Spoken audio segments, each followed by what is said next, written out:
നമസ്കാരം, തുഞ്ചൻ വിഷൻ അപ്ഡേറ്റ്സിലേക്ക് സ്വാഗതം. Marble land, Tirur Changaramkulam.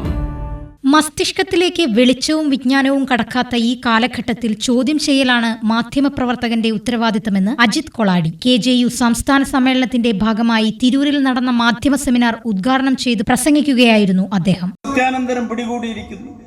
ഇപ്പോഴും പറയുന്നതിൽ 100 കാര്യം പറഞ്ഞാൽ 98% നുണേ ട്രംപ് പറയുള്ളൂ. ട്രംപ് മാത്രമല്ല, ലോകത്തിലെ മിക്കവാറും ഭരണാധികാരികൾ, ഇന്ത്യൻ ഭരണാധികാരി അടക്കം തെരഞ്ഞെടുപ്പ് കാലഘട്ടത്തിൽ എത്ര നുണകൾ പറഞ്ഞു. പുടിൻ നുണകൾ പറയുന്നൊരു നേതാവായിട്ട് മാറി.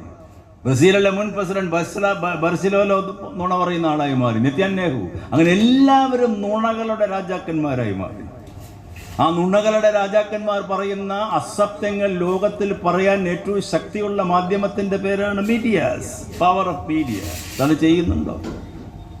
ചെയ്തു കഴിഞ്ഞാൽ ആ പത്രസ്ഥാപനം പൂട്ടിയിടും, അല്ലെങ്കിൽ അതിൻ്റെ എഡിറ്റർക്ക് ജീവനുണ്ടാവില്ല, അല്ലെങ്കിൽ എഡിറ്റർമാർ അല്ലെങ്കിൽ വേറെ ജോലിയിൽ നിന്ന് പിരിച്ചുവിടും. ഇന്ത്യയിൽ തന്നെ വയർ എന്ന് പറയുന്ന ഏറ്റവും വലിയ മീഡിയയുടെ എഡിറ്റേഴ്സ് മലയാളിയായ രാജഗോപാലിന് അവിടെ നിന്ന് പിരിച്ചുവിട്ടില്ലേ? രാജഗോപാൽ ഇന്ന് ഇന്ത്യയിൽ ഏറ്റവും വലിയ വരദരാജൻ, രാജഗോപാൽ, ഇവരൊക്കെ ഏറ്റവും വലിയ സത്യം പറയുന്ന കേസരി ബാലകൃഷ്ണപിള്ളയുടെ പാത പിന്തുടരുന്ന പത്രലേഖകരാണ്. ഭയമില്ലാതെ അവർ മുഖത്ത് നോക്കി സംസാരിക്കും, അധികാരികളുടെ മുഖത്ത് നോക്കി.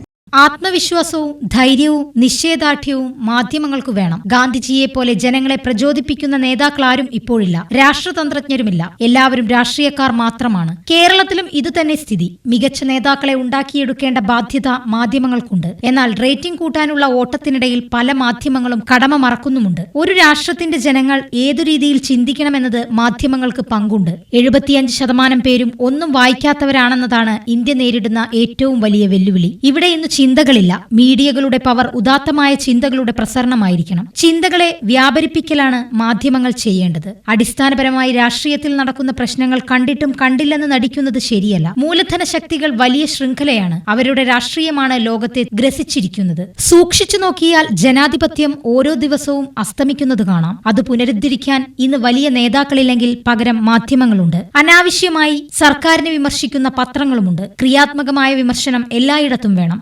വ്യക്തിപരമായ തേജോവധം പാടില്ല. ഏകാധിപത്യത്തിനെതിരെ ജനങ്ങളെ നിരത്തിലിറങ്ങി പടപൊരുതാൻ പ്രേരിപ്പിക്കേണ്ടത് മാധ്യമങ്ങളാണെന്നും അജിത് കൊളാടി പറഞ്ഞു. KJU ദേശീയ കൌൺസിൽ അംഗം PK രതീഷ് അധ്യക്ഷം വഹിച്ചു. ഗായകൻ ഫിറോസ് ബാബു, ദേശീയ കൌൺസിൽ അംഗമായ ബെന്നി വർഗീസ്, സംസ്ഥാന വൈസ് പ്രസിഡന്റ് CK നാസർ, സംസ്ഥാന ഭാരവാഹി ജോസി കുമ്പാനത്ത്, സംസ്ഥാന കമ്മിറ്റി അംഗം AP ഷെഫീഖ് എന്നിവർ പ്രസംഗിച്ചു. സംസ്ഥാന സമ്മേളനത്തിന്റെ ഭാഗമായുള്ള പൊതുപരിപാടികൾ ഇന്ന് തുഞ്ചൻപറമ്പിൽ നടക്കും. മന്ത്രി V അബ്ദുറഹ്മാൻ അടക്കമുള്ളവർ പങ്കെടുക്കും. TVN news, Tirur.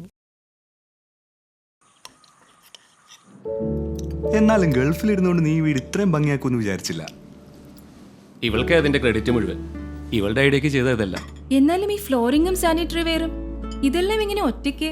അതിനെന്താ, ഞാൻ ഈ സാധനങ്ങളൊക്കെ വാങ്ങിയത് മാർബിൾ ലാൻഡ് എന്നാ. അവിടെയാണെങ്കിൽ 2-3 നിലയിൽ ഫ്ലോറിംഗിന്റെയും സാനിറ്ററി വെയറിന്റെയും വെറൈറ്റീസ് ഇഷ്ടം പോലെ ഉണ്ട്. മാത്രല്ല, നമ്മൾ ചെയ്യേണ്ട ഓരോ കാര്യങ്ങളും കൃത്യമായി അവർ നമുക്ക് പറഞ്ഞുതരും. Marble land, Tirur Changaramkulam.